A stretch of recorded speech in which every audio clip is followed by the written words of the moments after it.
प्रभं जगद्गुरौ तुभ्यमेव समर्पये।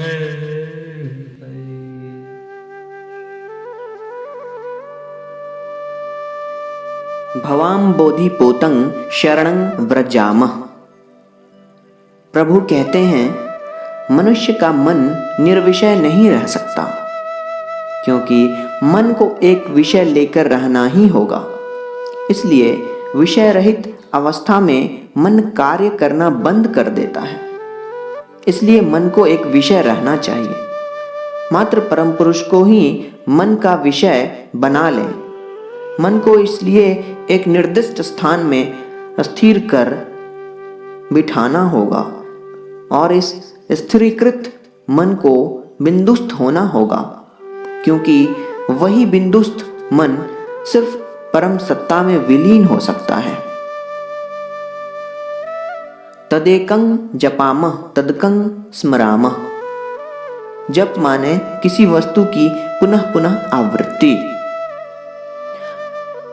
यदि किसी शब्द का पुनः पुनः आवृत्ति करना ही हो तो उन्हीं परम पुरुष का नाम ही अर्थात अपना इष्ट मंत्र जप करना ही उचित है।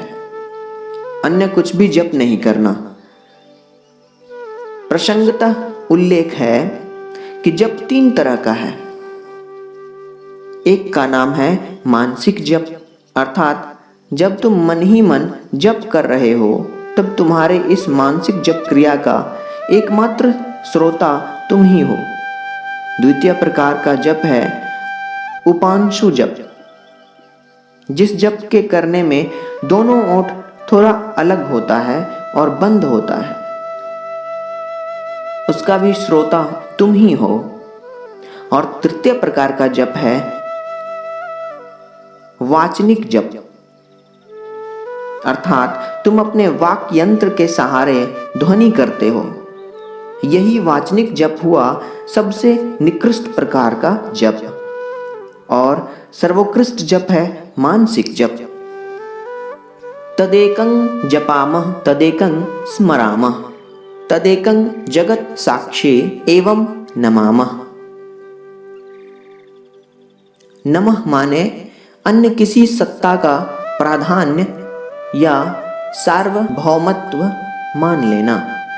इसी प्राधान्य का मान लेना है नमः। मनुष्य को परम पुरुष के पास आत्मसमर्पण करना ही होगा। उसे उनका प्रभुत्व स्वीकार कर ही लेना होगा। प्रश्न है, किसका प्रभुत्व? हाँ, परम पुरुष का ही प्रभुत्व। यह परम सत्ता कौन है? जगत साक्षी रूपम। वह आधिपत्य है उन्हीं परम सत्ता का जो अखिल विश्व के चरम साक्षी सत्ता है, जो विश्व का सब कुछ देखते चल रहे हैं। इस परम साक्षी सत्ता के सामने मनुष्य को निवेदन करना ही होगा। केवल उन्हीं को नमस्कार करना होगा।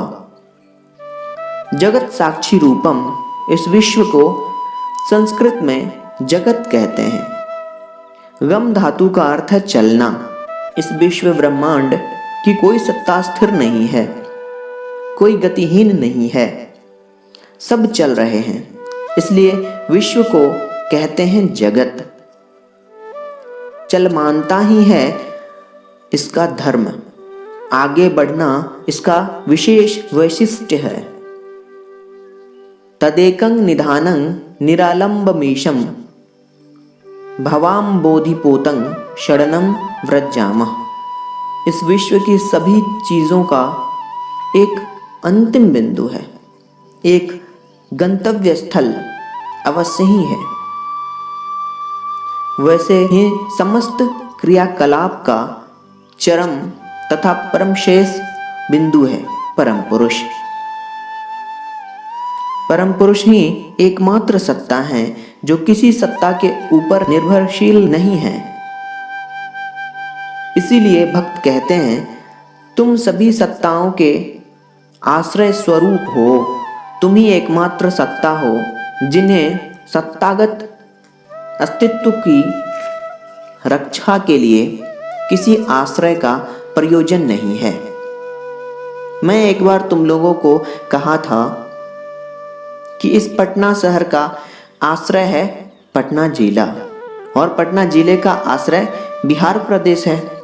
बिहार प्रदेश है भारतवर्ष में, और भारतवर्ष एशिया महादेश में है, और एशिया महादेश है इस पृथ्वी ग्रह पर, और यह पृथ्वी ग्रह है सौर मंडल के अंतर्गत, और सौर मंडल है परम पुरुष के अंतर्गत। इसलिए परम पुरुष हैं सर्वाश्रयी, उनका कोई आश्रय नहीं है, वे किसी अन्य आश्रय के ऊपर निर्भरशील नहीं हैं। किसी द्वितीय सत्ता के अस्तित्व के ऊपर उनका अस्तित्व निर्भर नहीं करता है। मनुष्य को बार बार इस पृथ्वी पर आना पड़ता है। हो सकता है मानव शरीर में नहीं तो किसी जीव जंतु का ही शरीर धारण कर। प्रतिकर्म या अभुक्त संस्कार का दूसरा नाम है भव। मानव या किसी अन्य सत्ता में नाना प्रकार के संवेग रहते हैं, जिनके क्षय के लिए मनुष्य को बार बार जन्म लेना पड़ता है। अब प्रश्न उठता है, इस भव समुद्र को अतिक्रम करने का क्या उपाय है? कहा जाता है भव सागर अनतिक्रम्य है। तुम्हारे हाथ पांव में इतनी शक्ति या सामर्थ्य नहीं है जिससे इस दुरस्त भव सागर को अतिक्रम कर सको।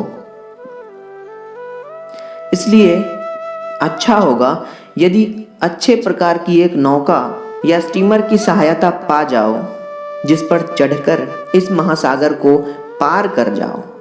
हे परम पुरुष, तुम ही वह जहाज हो। मैंने इस जहाज का आश्रय लिया।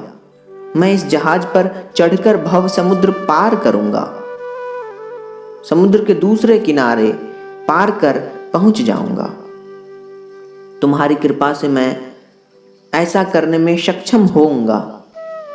मैंने तुम्हारी शरण ली।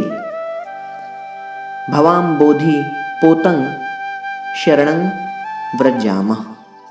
पटना 14 अगस्त 1978। परमपिता बाबा की जय। परमपिता बाबा की जय। परमपिता बाबा की जय।